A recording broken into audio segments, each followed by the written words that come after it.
1978 में एक कंपनी शुरू होती है, वो भी सिर्फ 2000 रुपए की इन्वेस्टमेंट पे। ये कंपनी इतनी सक्सेसफुल हुई कि देखते ही देखते ये देश की सबसे बड़ी कंपनी बन जाती है। इसमें टोटल 11 लाख से ज्यादा एम्प्लॉयज काम करते थे। लेकिन एक दिन कुछ ऐसा होता है कि ये करोड़ों अरबों की कंपनी अचानक से बंद हो जाती है, और जिसकी वजह से भारत की 11% पॉपुलेशन को बर्बादी की कगार पर ले आई। तो चलिए शुरू करते हैं आज की ये फैक्ट बेस्ड स्टोरी। ये जिस कंपनी की मैं बात कर रहा हूँ वो कंपनी का नाम है सहारा इंडिया। आप सब ने इसका नाम जरूर सुना होगा और इसने जो स्कैम किया था उसके बारे में भी सुना होगा। सहारा एक ऐसी कंपनी थी जो भारत में इंडियन रेलवे के बाद सबसे ज्यादा रोजगार लोगों को देती थी। उत्तर प्रदेश के शहर गोरखपुर में इस कंपनी को सुब्रत राय ने बनाया था। ये एक आम आदमी थे और शुरुआत के टाइम में स्नैक्स बेचा करते थे, जिसकी वजह से ये काफी दुकानदार और छोटे तबके के लोगों के टच में रहते थे। ये स्नैक्स का काम करते करते इन्होंने महसूस किया कि छोटे तबके के लोगों के लिए एक भी रुपया बचा पाना कितना मुश्किल है, क्योंकि वो जो भी कमाते हैं वो अपनी रोजमर्रा की जरूरतों को पूरी करने में खर्च हो जाते हैं। यही प्रॉब्लम को काउंटर करने के लिए सहारा इंडिया बना,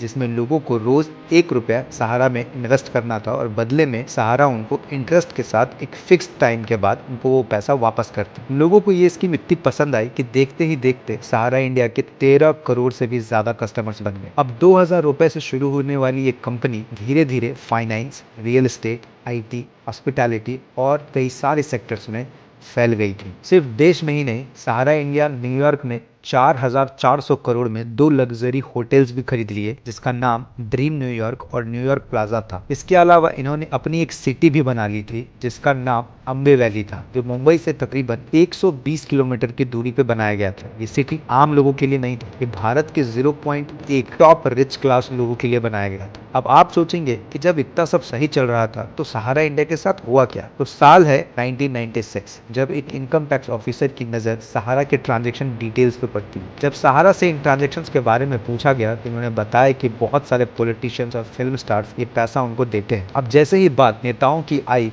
तो आपको पता ही है क्या हुआ होगा। उस इनकम टैक्स ऑफिसर को अगले ही दिन ट्रांसफर कर दिया जाता है, जिसकी वजह से इस बार सहारा बच जाता है। अब जिन लोगों ने सहारा में इन्वेस्ट किया हुआ था उन सब में से एक बड़े हिस्से को पैसा वापस देने का समय आ गया था, जिसकी वजह से कंपनी को ढेर सारा पैसा एक बारी में ही इन्वेस्टर्स को वापस देना था, और उस वक्त कंपनी ये अफोर्ड नहीं कर पाती। अब इस सिचुएशन से निपटने के लिए सुब्रत रॉय ने कंपनी का IPO लाने का सोचा, और उसी दिन सहारा इंडिया के बुरे दिन शुरू हो गए थे। अब IPO के लिए सहारा ने सेबी को रिक्वेस्ट डाली। जिनको नहीं पता है उनको बता दूं, सेबी एक इंस्टीट्यूशन है जो शेयर मार्केट को मॉनिटर करती है और कंपनीज को परमिशन भी ग्रांट करती है कौन सी कंपनी लिस्ट में आएगी और कौन सी कंपनी नहीं आएगी। सेबी ने जब सहारा का पेपर वेरीफाई किया तो उनको सहारा की 2 कंपनीज में कुछ प्रॉब्लम्स नजर आए, और सेबी के इन्वेस्टिगेशन में यह सामने आया कि सहारा ने OFCD के जरिए 24,000 करोड़ रुपए रेज किए हैं, जिसमें 2.5 करोड़ लोगों का पैसा लगा हुआ है। OFCD एक डेट स्ट्रक्चर है जिसमें पीरियड खत्म होने के बाद इन्वेस्टर्स को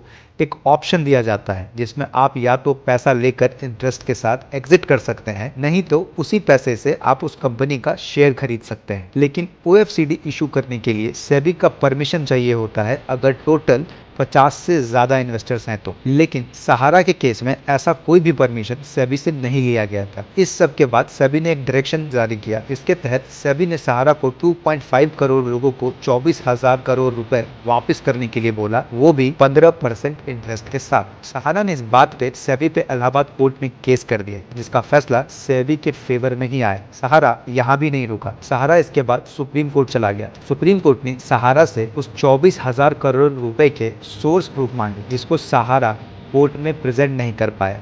11 अगस्त 2012 को सुप्रीम कोर्ट का फैसला आता है, जिसमें सुप्रीम कोर्ट ने सहारा को सेबी के साथ मिलकर 2.5 करोड़ लोगों के पैसा वापस देने के लिए कहा, वो भी 15% इंटरेस्ट के साथ। साथ में सहारा को यह भी कहा गया कि वो सेबी को सारे OFCD अकाउंट होल्डर्स का डिटेल्स भी प्रोवाइड करेंगे। अगले ही दिन 127 ट्रकों में इन्वेस्टर्स अब पेपर लेकर सेबी के ऑफिस पहुंच गए। इन पेपर्स की जांच के बाद पता चला कि यहाँ पेपर्स में भी बहुत गड़बड़ी की गई है। अब यहाँ से ये केस मनी लॉन्ड्रिंग का केस बन गया। अब सहारा को कोर्ट के ऑर्डर के अकॉर्डिंग 3 मंथ्स के अंदर 3 इंस्टॉलमेंट में 15% इंटरेस्ट के साथ ये सारे पैसे सेबी को वापस करने थे, जिसमें सहारा ने अपने पहले इंस्टॉलमेंट में 5,129 करोड़ सेबी को दे दी, लेकिन बाकी के इंस्टॉलमेंट्स वो नहीं दे पाए। इसकी वजह से कोर्ट ने सहारा इंडिया के बैंक अकाउंट्स और एसेट्स को फ्रीज करना शुरू कर दिया और 26 जनवरी 2014 को सुब्रतो रॉय को अरेस्ट भी कर लिया गया। उस 5,129 करोड़ रुपए जो सहारा ने सेबी को दिए थे, आज दिन तक सेबी ने सिर्फ 138 करोड़ रुपए ही सहारा इंडिया के इन्वेस्टर्स को वापस किए हैं, जिसका कारण सेबी ये बताती है कि डॉक्यूमेंट में इन्वेस्टर्स का डेटा ट्रेस नहीं हो पा रहा है। कुल मिलाकर बात यह है कि ना तो सहारा ने लोगों का पैसा वापस किया, ना ही अब सेबी दे रही है। आम आदमी दोनों केस में पिस रहा है। अब सहारा तो ये तक कहती है कि उसने सेबी को 22,000 करोड़ रुपए वापस कर दिए हैं, जिसपे सेबी का कहना है कि ऐसे कोई भी पैसे का रिकॉर्ड उनके पास नहीं है। हाल में ही गवर्नमेंट ने यह अनाउंस किया कि सहारा के जितने भी इन्वेस्टर्स हैं उनके लिए गवर्नमेंट ने एक वेबसाइट बनाया है जहां पर वो अपने पैसा को क्लेम कर सकते हैं। ऐसे इंटरेस्टिंग फैक्ट बेस्ड स्टोरीज के लिए हमें सब्सक्राइब करें एंड वीडियो को शेयर करें। Thank you.